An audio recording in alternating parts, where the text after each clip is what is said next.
समजा क्रिकेटचा सामना रंगलाय, दोन्ही संघ मैदानावर उतरायला तयार आहेत, खेळाडू सज्ज आहेत, बॅट हातात आहे, पण अचानक ऐन मॅचच्या एक दिवस आधी टीमचा कॅप्टन येऊन म्हणतो आम्हाला खेळायचंच नाही.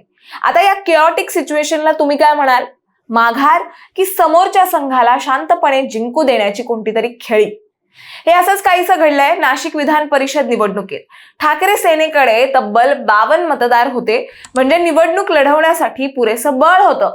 पण अखेरच्या क्षणापर्यंत महाविकास आघाडीने, महत्वाचं म्हणजे ठाकरेंच्या शिवसेनेने एकही उमेदवार उभा केला नाहीये. अर्ज दाखल करण्याचा शेवटचा दिवस उलटला तरी ठाकरे सेना शांतपणे बाजूला उभी राहिली. आता त्यांनी असं का केलं आणि त्यांच्या या निर्णयामुळे शिंदेंना ते बाय देण्याचा प्रयत्न करताय अशा चर्चा का सुरू झाल्या, आपण सविस्तर जाणून घेणार आहोत या व्हिडिओच्या माध्यमातून. दरम्यान चॅनलवर नवे आला असाल तर इकडे खाली दिसत असलेल्या सबस्क्राईब बटनवर लगेच क्लिक करा. तर नाशिकमध्ये निवडणूक लढण्यासाठी महायुतीत शेवटच्या क्षणापर्यंत रस्सीखेच सुरू असताना महाविकास आघाडीने घेतलेला अचानक भयानक युटर्न सध्या चर्चेचा विषय ठरलाय.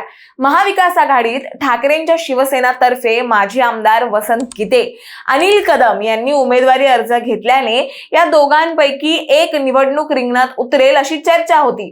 परंतु अर्ज दाखल करण्याच्या अखेरच्या दिवशी निवडणूक न लढवण्याचा निर्णय जाहीर करत ठाकरे सेनेच्या नेत्यांनी सर्वांनाच आश्चर्याचा धक्का दिलाय.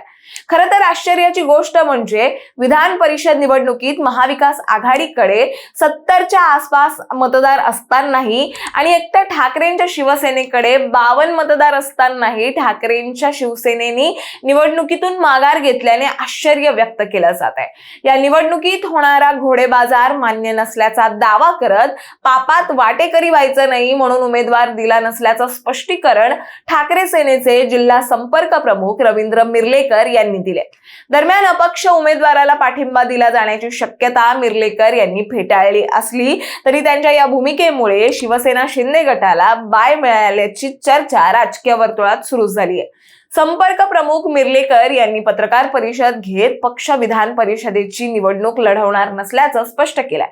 या निवडणुकीत मोठ्या प्रमाणावर घोडेबाजार सुरू असून तो आम्हाला मान्य नसल्याने पक्षप्रमुख उद्धव ठाकरे यांना आपण अहवाल सादर केला असल्याचा दावाही मिर्लेकर यांनी यावेळी केला. यावेळी उपनेते दत्ता गायकवाड, खासदार राजाभाऊ वाजे, लोकसभा प्रमुख जयंत दिंडे, जिल्हा प्रमुख डी.जी. सूर्यवंशी, निवृत्ती जाधव, महानगर प्रमुख प्रथमेश गीते, गटनेते केशव पोरजे आदी सगळे उपस्थित होते. आणि अत्यंत महत्वाची गोष्ट म्हणजे महाविकास आघाडीतील घटक पक्षांनी नाशिकच्या जागेबाबत संपर्क केला नसल्याचंही स्पष्टीकरण रवींद्र मिर्लेकर यांनी दिल्याने मवियातही आलबेल नसल्याचं चित्र आहे. उमेदवारीबाबत महाविकास आघाडीतील कोणत्याही घटक पक्षाने आमच्याशी संपर्क करून निवडणूक लढवण्याची तयारी दर्शवली नाही.